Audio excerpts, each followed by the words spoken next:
For 5 decades, neuroscientific research has searched for the biological core of schizophrenia. Billions of dollars in funding and countless neuroimaging studies have been directed at isolating the physical mechanism behind the disease.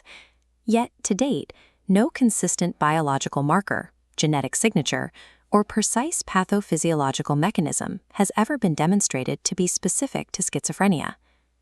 This image shows the clinical text of the DSM-5 criteria for schizophrenia, which relies on a rigid checklist of behavioral symptoms like hallucinations and delusions. The DSM-5 is the standard diagnostic manual of mental disorders used by mental health professionals worldwide. Its diagnostic architecture demands absolute clinical certainty regarding the patient's observable phenotype, while remaining entirely silent on the biological mechanism driving it. This approach creates a problem of epistemic validity. Under current psychiatric rules, a clinician is required to completely rule out any known organic cause, like a systemic infection or a brain tumor, before they are allowed to assign a primary diagnosis of a psychotic disorder. This diagram shows the diagnostic architecture of schizophrenia as an inverted pyramid. Every time medical science identifies a specific, measurable mechanism that causes psychosis, that group of patients is reclassified outward. When patients with anti-NMDAR encephalitis, an autoimmune disease where the body creates antibodies against its own brain receptors, were identified in 2007, they were removed from the schizophrenia category. The same happens for steroid-induced psychosis and delirium. As knowledge grows, the residual category shrinks. The diagnosis of schizophrenia is not defined by what it actually is, but entirely by what has been scientifically excluded. Treating a residual category of unknown mechanisms as a unified biological disease is a category error. The failure to find a single biomarker for schizophrenia is not a temporary gap in our technology. It is the inevitable result of searching for a single cause inside a container built out of exclusions. Psychosis is strictly defined as the disruption of reality testing. It is characterized by hallucinations, delusions, disorganized thought, and impaired cognition. It is a clinical presentation, not a biological cause. Rather than viewing this presentation as the symptom of one mysterious disease, the clinical evidence points to an alternative framework. The psychotic phenotype is a syndromic final common pathway. This multi-lane graphic illustrates how wildly different etiological inputs converge. Severe social trauma, pharmacological toxicity, and systemic infections operate through entirely different biological origins, yet they all generate a clinical presentation that is completely indistinguishable in cross-section. To understand psychosis, we have to reverse engineer this final common pathway. By working backward from the clinical phenotype, we can map the 5 distinct, independently validated biological routes capable of generating it. Identifying which of these convergent pathways is active in a specific patient is the only way to formulate an accurate, medically actionable intervention. Treating the phenotype without identifying the pathway guarantees a high rate of clinical failure. This establishes the mechanistic matrix. We begin on the right with the unified clinical output observed by psychiatrists. The first distinct biological route is the NMDA receptor hypofunction pathway, a glutamate receptor acting as an ion channel critical for synaptic plasticity and memory. When this receptor is physically disrupted, it impairs the brain's ability to process predictive coding. The cortex loses its capacity for precision weighting, meaning it can no longer accurately measure the difference between what it expects to happen and what is actually happening. This mechanism is directly proven by administering sub-anesthetic ketamine to healthy volunteers. By chemically blocking the NMDA receptor, ketamine reliably reproduces both positive symptoms like hallucinations and negative symptoms like cognitive slowing of severe psychosis.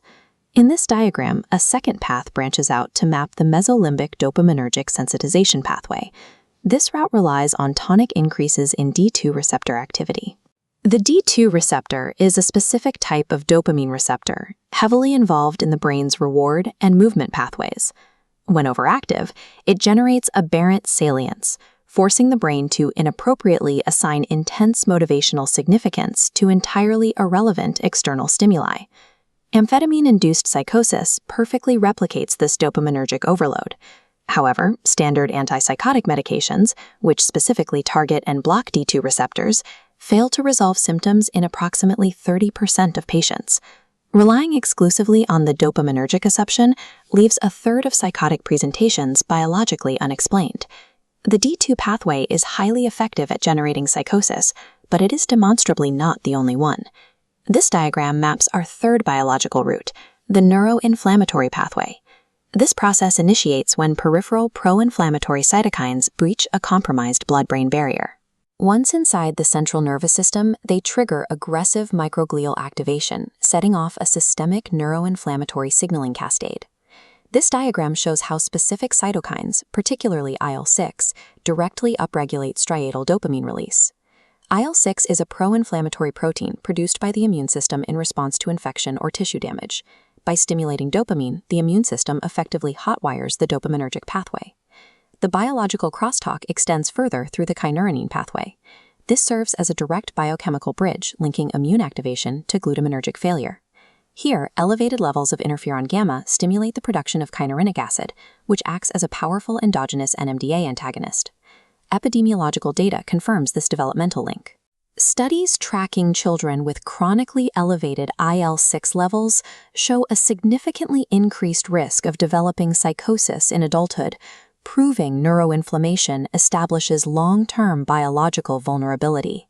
Systemic inflammation can independently generate an NMDA antagonist-like psychotic state, complete with hallucinations and delusions, without requiring any exogenous drugs or external toxins. This diagram adds a fourth distinct route, cholinergic failure.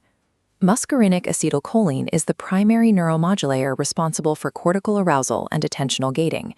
It acts as the brain's sensory filter, distinguishing relevant signal from irrelevant noise in conscious perception.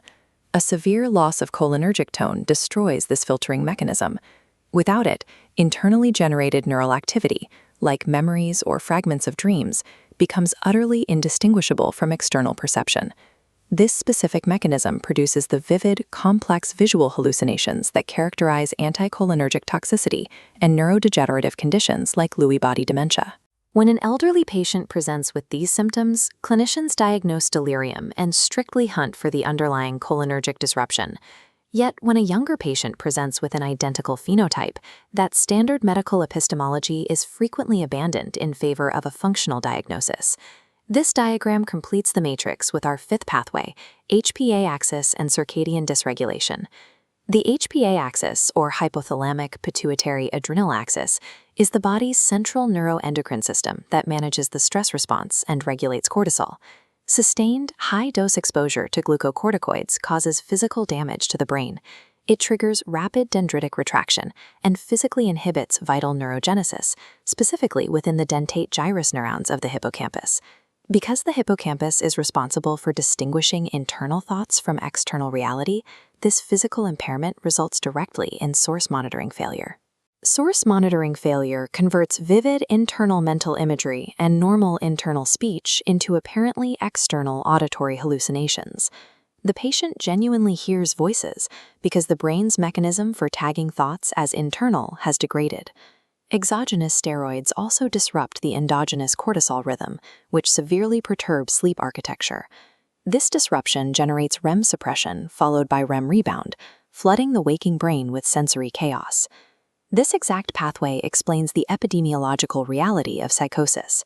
Chronic social stress, severe trauma, and systemic discrimination keep the HPA axis locked in an overactive state, directly fueling the biological vulnerability that results in psychotic symptoms. The mechanistic matrix is now complete. Hallucinations, delusions, and disorganized thought are not the symptoms of one mysterious illness. Psychosis is a specific destination, reachable by at least 5 highly distinct, scientifically validated biological routes. If schizophrenia were a discrete disease, we would expect to find a distinct genetic signature. Instead, the genetic architecture of psychotic disorders is highly polygenic, with hundreds of common variants widely distributed across the entire genome, each contributing only a tiny fraction of risk. This distributed architecture demonstrates profound genetic pleiotropy. The genetic correlation between schizophrenia and bipolar disorder is approximately 0.60, a level of overlap that far exceeds what symptom similarities alone could explain. This diagram overlays genetic data onto our mechanistic matrix. The most rigorously replicated genetic association in schizophrenia lies within the MHC region and the C4A gene. The MHC, or major histocompatibility complex, alongside C4A, are genetic regions that dictate how the immune system responds to threats and physically prunes brain synapses. A mutation in this region causes aggressive, immune-mediated synaptic pruning during the neurodevelopmentally sensitive period of adolescence. This directly implicates the immune system in the pathogenesis of supposedly functional psychiatric illness. The genetic evidence invalidates the existence of a discrete, unified schizophrenia entity. The data strictly supports the syndromic model, mapping seamlessly onto the inflammatory and glutamatergic pathways we've established. The clinical implication of this evidence is immediate. Prioritizing strict categorical diagnoses must be replaced with etiopathological formulation, identifying the exact biological mechanism driving the individual's presentation. This side-by-side workflow diagram compares the traditional psychiatric approach with a targeted mechanistic workflow. When a patient fails to respond to standard D2 antagonist medication, escalating the dose within the same dopaminergic assumption is a clinical trap. Treatment resistance must trigger a systematic investigation of the other 4 lanes. The first immediate clinical action in a treatment-resistant case is comprehensive autoimmune screening. Testing for specific anti-neuronal and NMDAR antibodies interrogates the glutamatergic and inflammatory pathways directly. Missing an autoimmune etiology results in diagnostic delay, condemning a patient to decades of futile antipsychotic treatment for an underlying condition that is entirely responsive to specialized immunotherapy. The second clinical action requires an aggressive audit for iatrogenic contributors. Utilizing the BAS is essential to separate psychotic agitation from the severe motor restlessness directly caused by D2 blockade. The BAS, or Barnes Akathisia Scale, is a clinical assessment tool used specifically to identify drug-induced movement disorders. The third clinical action is a review of silent metabolic drivers. The cumulative metabolic effects of antipsychotics, such as severe insulin resistance, actively impair cognitive function and directly worsen the patient's baseline psychiatric presentation. Honoring the biological evidence requires reframing the clinical definition of the term schizophrenia to its scientifically honest state. It does not mean a disease with a known mechanism. It currently means a psychotic syndrome of unknown etiology.